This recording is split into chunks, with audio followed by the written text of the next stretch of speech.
Qubadlı və Zəngilan rayonlarının ərazisində yeni yaradılan aqroparklar və digər istifadəçilərə məxsus ümumilikdə 12 min hektardan artıq əkin sahəsinin suvarma suyu ilə təmin edilməsi məqsədi ilə Zabuqçay su anbarı və ondan qidalanan təzyiqli magistral boru xətti inşa edilib. Su anbarının texniki göstəricilərinə nəzər saldıqda bəndin hündürlüyü 61 metr, uzunluğu 502 metr, bəndin üstən eni isə 10 metr təşkil edir. Suvarılma qapalı boru xətti vasitəsilə həyata keçirilir. Boru xəttinin uzunluğu 51,6 kilometrdir.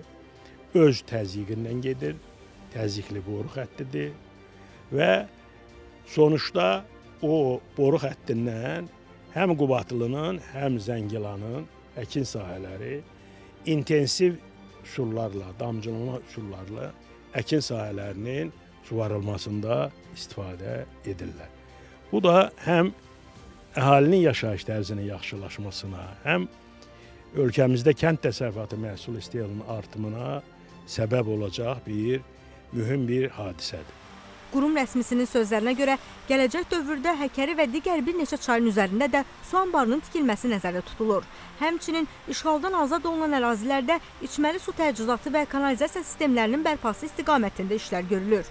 Növbəti mərhələdə Həkəri çayının üzərində su anbarının tikilməsi nəzərdə tutulur. Bərgüşad çayının üzərində su anbarının tikilməsi nəzərdə tutulur.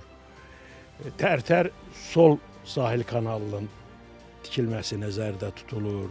Qız Qalası anbarından suvarma kanalının çəkilməsi nəzərdə tutulur.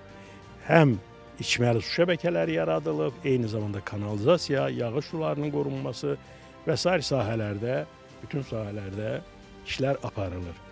Qeyd edək ki, bu il Zəngilan və Qubadlı rayonlarının ərazisində yerləşən aqroparklara məxsus ümumilikdə 2900 hektar əkin sahəsi Zabuqçay su anbarından suvarma suyu ilə təmin edilib.